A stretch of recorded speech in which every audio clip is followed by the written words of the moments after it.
Dear friends, ఇంటిగ్రేషన్స్లో మరొక లెక్క చేద్దాం. Integral dx by root 1 plus 5x. Formula గుర్తుపట్టడానికి ప్రయత్నిద్దాం. డినామినేటర్లో రూట్ ఉంది. ఫార్ములాస్లో డినామినేటర్లో రూట్ ఉన్న ఫార్ములా ఇది. ఇక్కడ ఎక్కడా స్క్వేర్లు లేవు కాబట్టి స్క్వేర్ లేకుండా రూట్ ఉండే ఫార్ములా ఇదే. Integral f' by root f(x). ఈ ఫార్ములా దీనికి వాడాలి అంటే f(x) యొక్క డెరివేటివ్ న్యూమరేటర్లో ఉండాలి. f(x) ఏంటి ఇక్కడ? 1 ప్లస్ 5x. మరి 1 ప్లస్ 5xకి డెరివేటివ్ 1కి 0, 5xకి 5. కాబట్టి న్యూమరేటర్లో 5 ఉండాలి, లేదు. అందుకోసం 5తో మల్టిప్లై చేసి డివైడ్ చేశాను. ఎందుకు 5తో మల్టిప్లై చేసి డివైడ్ చేశాం? ఈ ఫార్ములా వాడాలి అంటే f(x) అని పిలువబడే దాని యొక్క డెరివేటివ్ న్యూమరేటర్లో ఉండాలి. 5 అనేది డెరివేటివ్ దీనికి లేదు కాబట్టి మల్టిప్లై చేసి డివైడ్ చేశాం.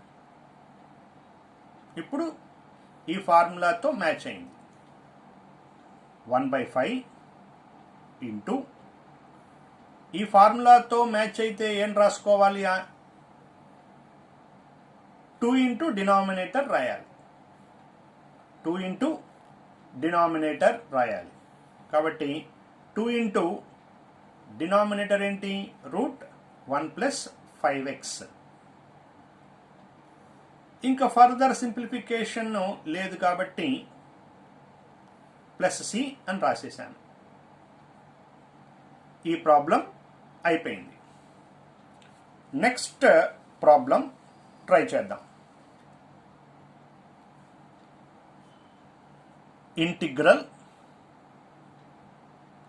secant square x by 1 plus tan x whole cube dx. Right. ఇప్పుడు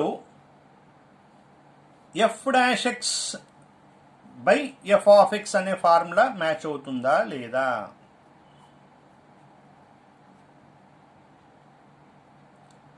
అంటే డినామినేటర్ యొక్క డెరివేటివ్ న్యూమరేటర్లో ఉండాలి. డినామినేటర్ ఇదంతా కదా, దీని డెరివేటివ్ కడితే న్యూమరేటర్లో లేదు. దీని డెరివేటివ్ న్యూమరేటర్లో లేదు. x³ లాగా ఉంది. x³ derivative 3x². లేదుగా అది. సో ఈ ఫార్ములా మ్యాచ్ అవ్వదు. అందుకోసం దేనికి పేరు పెడితే రిమైనింగ్ పార్ట్ కనపడుతుందో అటువంటి దానికి పేరు పెట్టాలి. ఫార్ములా మ్యాచ్ అవ్వకపోతే పేరు పెట్టే విధానాన్ని పాటించాలి. 1 ప్లస్ tan xకి పేరు పెట్టాను. Put 1 plus tan x equal to t. పేరు పెట్టంగానే d/dx ఆన్ బోత్ సైడ్స్ కదా. So d/dx of 1 plus tan x equal to dt/dx.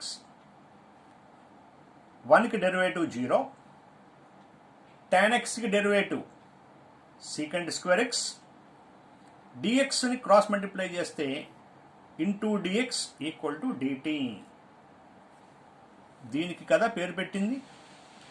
లెక్కలో రిమైనింగ్ పార్ట్ ఏంటి? secant square x dx కదా. అది వచ్చిందా రాలేదా? వచ్చింది. కాబట్టి పేరు పెట్టినవన్నీ సమ్లో రీప్లేస్ చేద్దాం. Integral secant square x dx అంటే డిటి బై 1 ప్లస్ tan ఎక్స్కి పేరు టీ, పైన 3 ఉంది, సో టీ క్యూబ్. డినామినేటర్లో టీ క్యూబ్ని పైకి తీసుకొచ్చాం, సో టీ పవర్ -3 డిటి. X power n, x power n plus 1 -3 plus 1 అంటే -2 బై -2 ప్లస్ సి. ఈ కింద ఉన్న మైనస్ పైన పెట్టుకోవచ్చు, సో మైనస్ ఇక్కడ 2 కింద ఉన్న మైనస్ పైన పెట్టాను, కింద 2 ఉంది. టీ పవర్ -2 కింద తీసుకొస్తే బై టీ స్క్వేర్ అవుతుంది. ఫర్దర్ సింప్లిఫికేషన్ లేదు కాబట్టి కాన్స్టెంట్ యాడ్ చేశాను. మరి టీ అంటే ఏంటి? 1 ప్లస్ tan x, సో అది రీప్లేస్ చేసేసాం. -1/2 into 1 plus tan x square ఉంది కదా, హోల్ స్క్వేర్ ప్లస్ సి. ఈ ప్రాబ్లం అయిపోయింది. నెక్స్ట్ ప్రాబ్లంలోకి వెళ్దాం. Integral x cube sin x power 4, sin x power 4 అంటే ఈ పవర్ 4 కేవలం xకి మాత్రమే.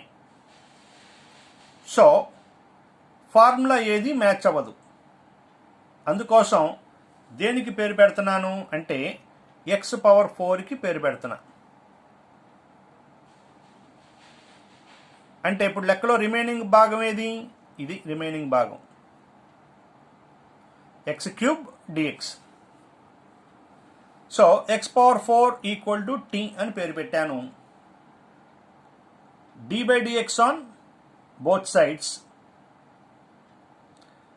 ఎక్స్ పవర్ ఎన్కి derivative n into x power n-1. X power 4కి derivative 4x cube. dx cross multiplication into dx equal to dt. లెక్కలో remaining part x cube dx మాత్రమే,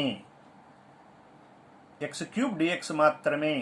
ఎక్స్ట్రాగా 4 ఉంది, షిఫ్ట్ చేస్తే డివిజన్లోకి వచ్చింది. కాబట్టి x క్యూబ్ dx అంటే dt/4. ఇవన్నీ ప్రాబ్లంలో రీప్లేస్ చేద్దాం. x cube dx dt/4. dt ఇంటిగ్రేషన్లో రాశాను, /4 కాన్స్టెంట్ కాబట్టి బయట తీసుకొచ్చి రాశాను. సైన్ x పవర్ 4కి పేరు t, 1/4 sin t integral sin t dt. sin tకి integration -cos t.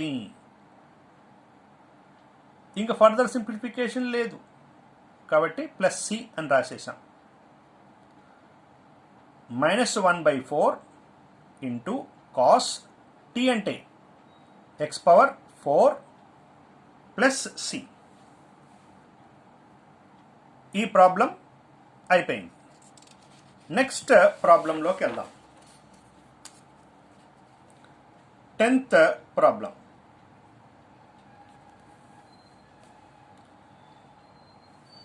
Integral cube root sin x into cos x dx.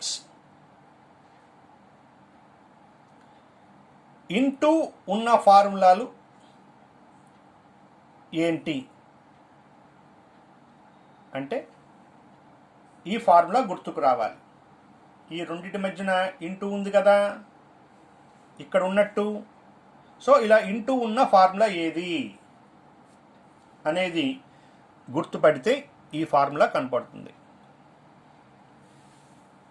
Right, అంటే ఈ ఫార్ములా వాడితేనే లెక్క చేయొచ్చు అనేమీ లేదు. ఈ ఫార్ములా కాకుండా మామూలుగా కూడా లెక్కని చేయొచ్చు. అయితే ఫార్ములా వాడితే లెక్క కొంచెం సింపుల్గా అవుతుంది అంతే. సరే, sin x cube root remove చేస్తే 1/3 whole power 1/3 into cos x dx. ఈ ఫార్ములా మీద సమ్స్ చాలా ఉన్నాయి మనకి. సో ఇప్పుడు అలవాటు చేసుకుంటున్నాం ఈ ఫార్ములాని ఎలా వాడాలి అనేది. ఎఫ్ ఆఫ్ ఎక్స్కి పవర్ ఉండాలి, ఎఫ్ ఆఫ్ ఎక్స్కి పవర్ ఉండాలి. మరి పవర్ ఉంది కదా. అయితే దేన్నైతే ఎఫ్ ఆఫ్ ఎక్స్ అని అనుకుంటారో, ఇదే ఎఫ్ ఆఫ్ ఎక్స్,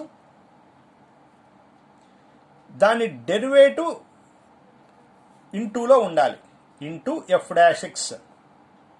డెరివేటివ్ కేవలం ఎఫ్ ఆఫ్ ఎక్స్కి. సో అలా ఉంటేనే ఈ ఫార్ములా వాడాలి. sin xకి డెరివేటివ్ ఎంత? cos xేగా. అంటే ఈ ఫార్ములాతో మ్యాచ్ అయిందా లేదా? ఇది f of x, f of x, ఇది ఎన్,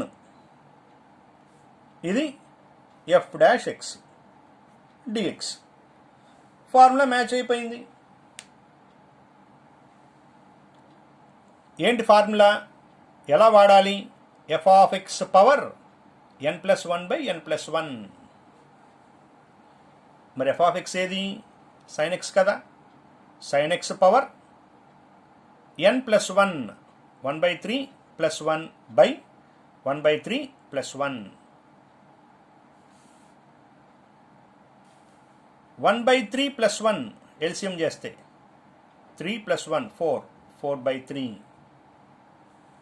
బై 4/3. డినామినేటర్లో 4/3 ఉండటం వల్ల రెసిప్రోకల్ ఇంటూగా మారుతుంది. Into 3/4 sin x whole power 4/3. Further simplification లేదు కాబట్టి +c అని రాశాం.